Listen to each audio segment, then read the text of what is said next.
Welcome to Wayne's Old Time Radio Page channel. I'm Wayne, your host.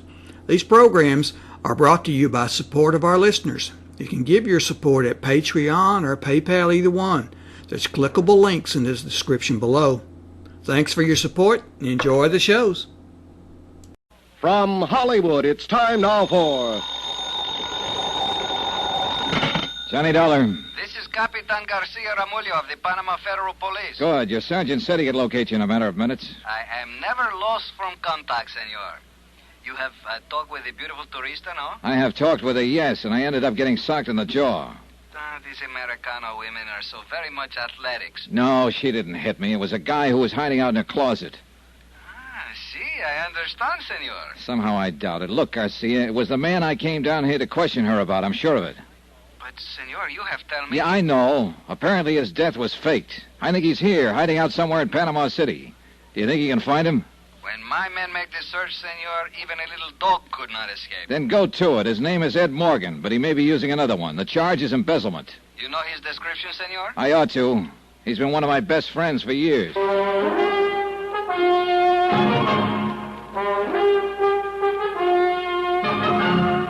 Tonight and every weekday night, Bob Bailey in the transcribed adventures of the man with the action-packed expense account, America's fabulous freelance insurance investigator. Yours truly, Johnny Dollar.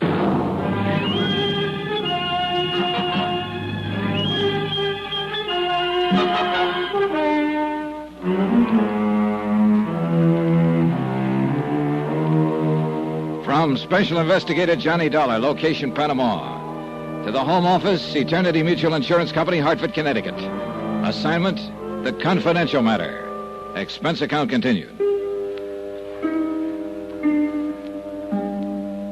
Item 14, $12.85. Telegram to Hartford, advising them that the case had turned in a completely new direction. I'd taken the case with the idea of digging up a man's past. A man who had been one of my best friends. Of finding out why, after a life of complete honesty and loyalty to his company, he had suddenly gone wrong and embezzled $80,000. I'd found out that part of the why was probably a lovely young widow named Nicky Barrett. But I'd found out more. The man we thought dead, who'd supposedly drowned when his car went off a cliff into the Pacific Ocean, was still alive. So now it was a matter of filing charges, requesting extradition from Panama, and, of course, capturing the fugitive. That I left to Captain Garcia for the moment and went to bed.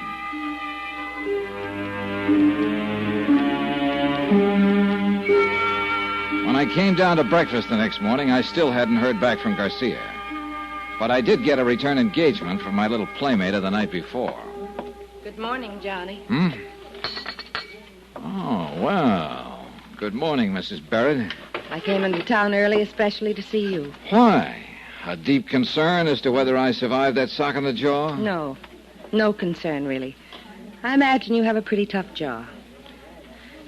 Do you mind if I sit down? If you promise not to double up your fist.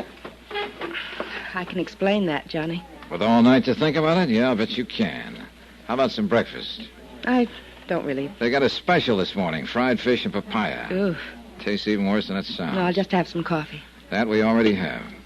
Sugar, cream? Just black. Thank you. All right, you're on. Spin it out.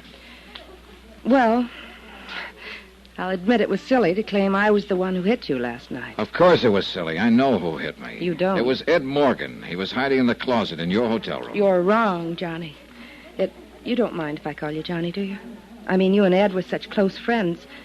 I feel I almost know you. You could be wrong, Mrs. Barrett. I used to think I knew Ed until he met you and decided to tap the till for 80 grand. All right, call me Johnny, if it gives you more confidence in your act. It's not an act. Okay, if you didn't hit me and Ed didn't, then who was it? Let's just say it was a friend. He wasn't very friendly to me. He misunderstood your coming there. He shouldn't have been there himself. He's married, and not that I knew it, though, until last night. That's not a bad attempt, Mrs. Barrett, at a snow job, but I still don't buy it. Better drink your coffee. Johnny, Ed was drowned in San Francisco when his car ran off into the ocean. He's dead. How can he be dead in San Francisco and still be tearing up cigarettes in Panama? I did that. You don't even smoke. But the man who was there last night does.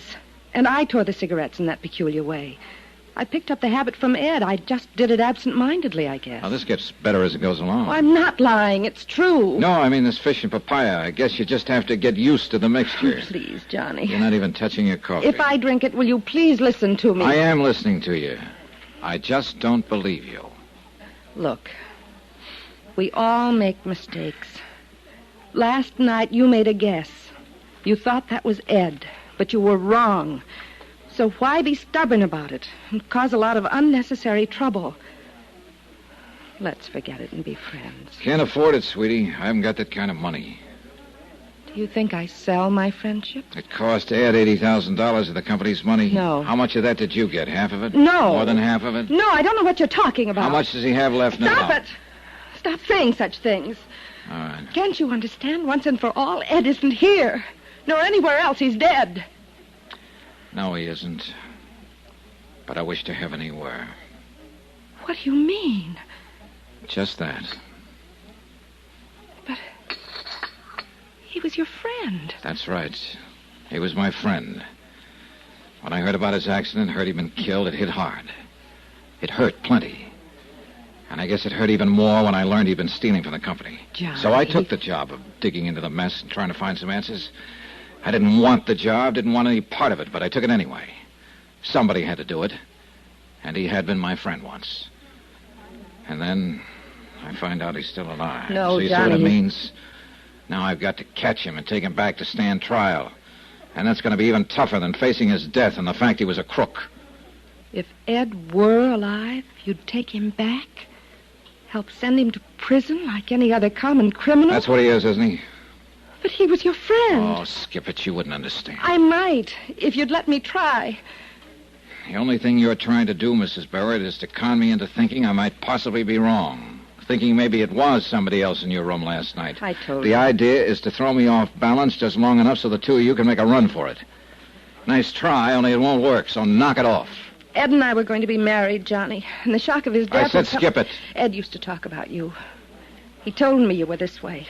Hard and cold and ruthless. Then he has no excuse. He knew what to expect. But I didn't believe it. I didn't think anyone could Buenos be... dias, senor. Oh, good morning. I don't believe you've met my companion. I have not been so fortunate, senor. This is Captain Garcia of the Panama Police, Mrs. Barrett. Hello. Greatly honored, senora. Might be a good idea to take a careful look at her, Garcia. You will probably be arresting her in the next day or so as an accomplice to fraud. Let us hope such regrettable necessity is not happen. Thank you, Captain. I'm sure it won't. Mr. Dollar has a rather boorish sense of humor. I comprehend, senora. Mr. Dollar, it is possible perhaps that I speak a little with you. Yeah, sure.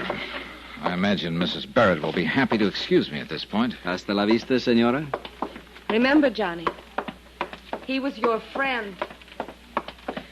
I did not wish to mention this matter before the senora. Oh? I think it's better she's not here. Here, what? Have you turned up something? Si, senor. I have to tell you, not even the little dog can hide from Garcia. So? We have located this man, Ed Morgan. I got into the police car with Captain Garcia, and we drove out of town and followed the shoreline for about 6 miles. Then we pulled up near a cluster of rickety wharves built around the edge of a tiny inlet. There were numerous native fishing boats tied against the pilings, but no village, no shacks, nor any other sign of a habitation. Garcia cut the motor and lit a cigarette. Pues aquí estamos. Here we are, senor. Here? He's hiding out here? Si, senor. He's live on one of the little fishing boats which are tied to the wharf. The number 3 one there, which is blue-painted, you see? Yeah, I see it. Well, a place like this would be safer than a hotel. You're pretty sure it's him? Pues Miguel Ronesto, who is on the boat, said this man come out here 1 month ago. He paid Miguel much money just to live on the boat, tie up at shore. And he is like you described, senor. I think so is him. All right. I'll go on board and talk to him. And I think I'd better go alone, Garcia. Whatever you wish, senor. I wait for you here. Okay.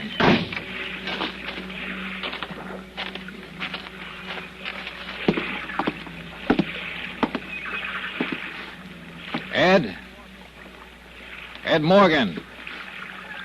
Oh.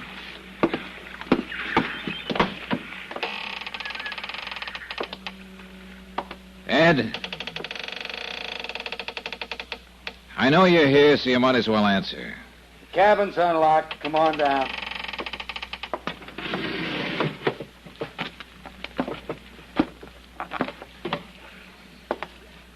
Been a long time, Ed. Yeah, it has. Sorry the place is so littered up. Temporary quarters, you understand. Sit down. Thanks. Johnny, why did it have to be you? It had to be somebody, Ed, sooner or later. You should have known that. But not you. How'd you get onto me? I traced Mrs. Barrett down here. I thought you were dead until last night. She wasn't supposed to show here for 6 months. And last week, here she was. Couldn't wait. Why did you do it, Ed? You wouldn't understand. You've always had dames crazy about you without lifting a hand. But not me. This face always stopped them. Sure, I used to laugh about it, but... Well, you just wouldn't understand. And this woman was different, is that it? Nicky fell as hard as I did. I didn't know women like her even existed. She's for me all the way. Is she worth the price tag? $80,000? Cut it, Johnny. It's not that way. It's just that Nicky had always lived well, and I had to live that way, too, in order to be around her. I got in further and further, and finally I was in too deep to pull out. Did she know you were stealing from the company? Not at first. The blame's all mine, Johnny, not hers. You picked your own apple, is that it? Call it that. And I didn't spend all that money. We decided to get out of the country, start a new life together. I figured I'd need that much. And Nicky agreed to that plan? Sure. That's why she's here. She sold out and came on down. Only she didn't, Ed. She still has her apartment in San Francisco. You're wrong, Johnny. She sold her furniture, her clothes, The everything. stuff is all there, Ed. I saw it. You're lying, Johnny. She pulled stakes. She told me. Okay, she told you. I guess you know why I'm here. I know why you think you're here. Hold it, Johnny. Don't move. I've had this gun on you since you came on board. I know you have. But I wonder if you'd really use it. Don't try to find out. And don't tell me I'm in a spot. I know that. But I'm going on as far as I can. And if I have to kill to do it, then I'll kill. Maybe I could have stopped him. Maybe he wouldn't have fired, I don't know. And for one reason or another, I didn't feel much like finding out. I let him go. He backed out of the cabin hatch and bolted it on the outside. I heard him cross the deck and run along the wharf. And I waited for Garcia to call out to challenge him. The only sound was a car motor starting up and speeding away. Then I heard somebody come running down the wharf. Senor Dollar! Get the door open, Garcia. Where is he? What happened? He take the car, senor. It's me to blame. I am not alert. Before I know it... Never mind. Where's the nearest telephone? 2 miles, senor. 2 miles? How do we get there? But how else, senor? We walk.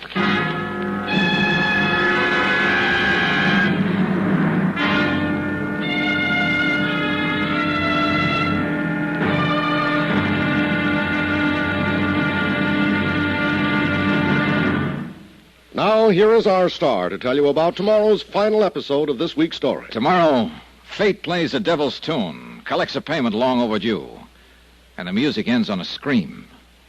Join us, won't you? Yours truly, Johnny Dollar.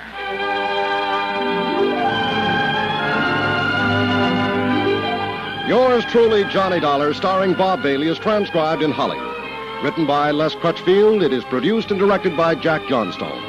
Be sure to join us tomorrow night, same time and station, for the next exciting episode of Yours truly, Johnny Dollar. Hugh Brundage speaking.